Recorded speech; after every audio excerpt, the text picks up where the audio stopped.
Praise the Lord. புருஷன் ஸ்திரீக்காக சிருஷ்டிக்கப்பட்டவன் அல்ல, ஸ்திரீயே புருஷனுக்காக சிருஷ்டிக்கப்பட்டவள். இந்த வசனம் 1 கொரிந்தியர் 11:9 இருக்கு. பாருங்க, தேவன் எப்படி படைச்சிருக்காரு என்றா, ஆதாமை உண்டாக்கி ஆதாமுக்காக அவர் தேவன் அதுக்கு முன்பதாகவே சகலத்தையும் சிருஷ்டித்து வச்சிருந்த எல்லாவற்றையும் ஆதாமுக்கு கொடுத்தார். பின்பு ஆதாம் தனிமையாய் இருப்பது நல்லதல்ல என்று சொல்லி ஆதாமுக்காக ஆதாமுடைய விலா எலும்பிலிருந்து ஒன்றை எடுத்து ஒரு ஸ்திரீயை உண்டாக்கி ஆதாமிடம் கொடுத்தார். இப்போ கணவனும் மனைவியுமாக 2 பேரும் சிருஷ்டிக்கப்பட்டு 2 பேரும் சுதந்திரமாக வாழ்ந்தார்கள்.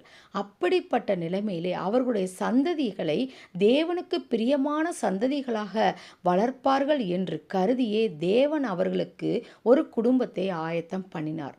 ஆனால் எந்த காரியத்திலும் புருஷனுக்காக ஸ்திரீ அடிமை என்று சொல்லவில்லை. அதே போல ஆதாமும் மனைவியினிடத்தில் அன்பு கூறுகிறவனாக, மனைவி குழந்தைகளை நேசிக்கிறவனாக இருக்க வேண்டும் என்றே தேவன் இந்த சந்ததிகளை உருவாக்கினாராம்.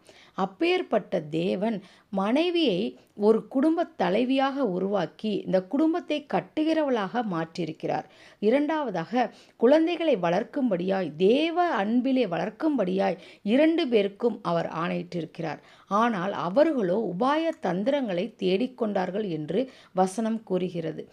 தேவன் மனிதனை உருவாக்கும் பொழுதே தன்னை துதிப்பதற்காகவும் தன்னுடைய கிருபையினால் அவர்கள் நேசித்து ஒருவரை நேசித்து அவர்கள் வாழ்க்கையிலே ஒருமனப்படவும், அந்த அன்பு பூரண அன்பாய் இருக்கவும், தேவ அன்பிலே பலப்படவும் குடும்பங்களை உருவாக்கினார். இன்றும் கூட தேவன் ஒவ்வொரு குடும்பத்தையும் அதற்காகவே ஆயத்தப்படுத்தியிருக்கிறார். நாம் எல்லாம் கட்டுகிறவர்களாய், குடும்பத்தை கட்டுகிறவர்களாய், நம் குடும்பத்தை நேசிக்கிறவர்களாய் இருக்க வேண்டும்.